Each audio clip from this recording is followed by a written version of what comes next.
this war will be my last war, I am going to die in this war, but this elephant saved his king. So this is a real story of an elephant who fought for Kaushal Naresh. So the king of the empire, he fought for him for many years.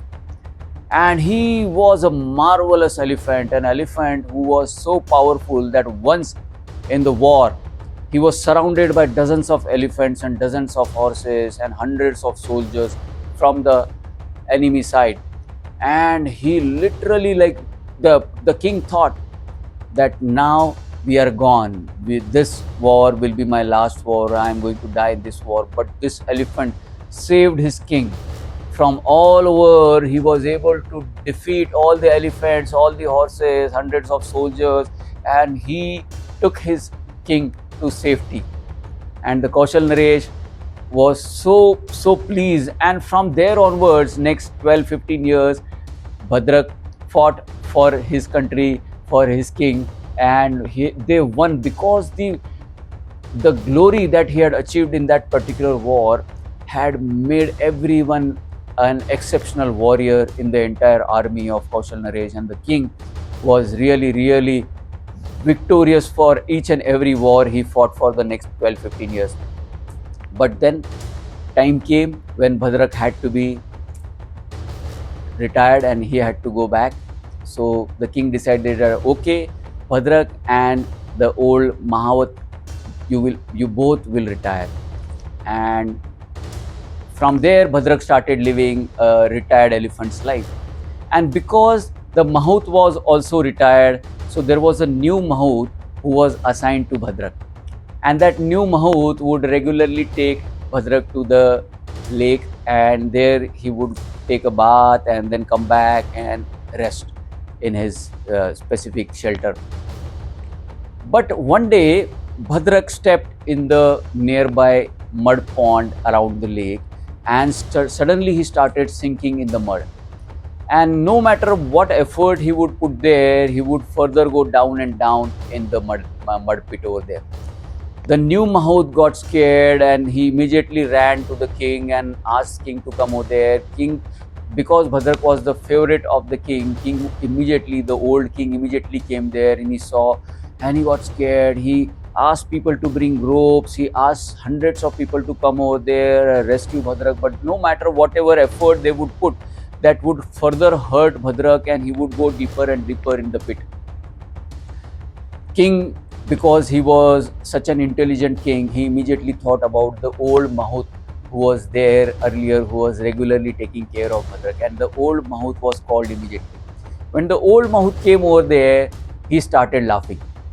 He started laughing out loudly, and the king got really upset. That what rubbish is this? Like, my Bhadrak is dying here and you are laughing. So he says that, sorry, Maharaj, can you please ask people to bring the trumpets and all the instruments that are used to declare the war, and all the musical instruments which are used, the trumpets and the drums and everything that is used to announce the war, those were brought over there. And then the Mahout asked Maharaj to make them blow it off. And immediately they started blowing all the drums and all the trumpets and everything. And as soon as that started, as soon as the war cry started over there, immediately Bhadrak came out. In just 3 seconds, he stood and came out from the mud pond. The king was amazed. Everyone standing over there was amazed at what happened. How could Bhadrak come out so immediately? And when Bhadrak came out from there, he started shouting like anything. Everyone around him started shivering because he was shouting as if a young elephant, a roaring elephant who has gone in the war, is shouting in the war field itself. Everyone was amazed. How did this happen? What did happen over there in those 3 seconds to Bhadrak? How did he come out so quickly from the mud pond? He had given his life, he had dedicated his life to the king, to the kingdom, to save his king.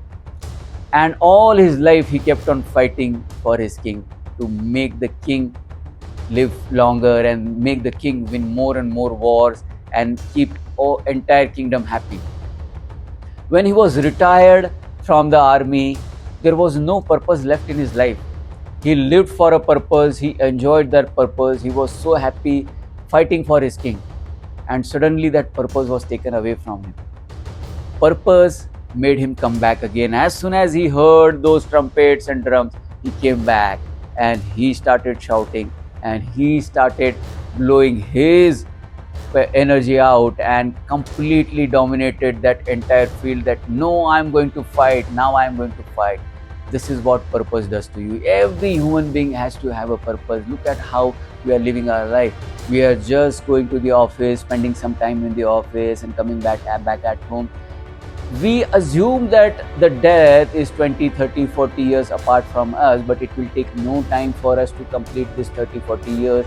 Within fraction of seconds, we will feel like when we reach there, when we are 70, 75, we will reach there and we'll feel that the entire life has gone like just a couple of minutes. And you look at the entire flashback and it is gone. If there was no purpose in your life, you will feel that it was such a waste of the entire lifetime. I could have done so many good things in my lifetime.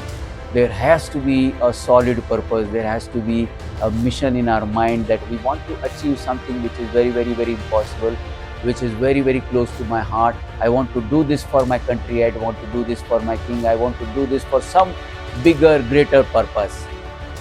Find your purpose.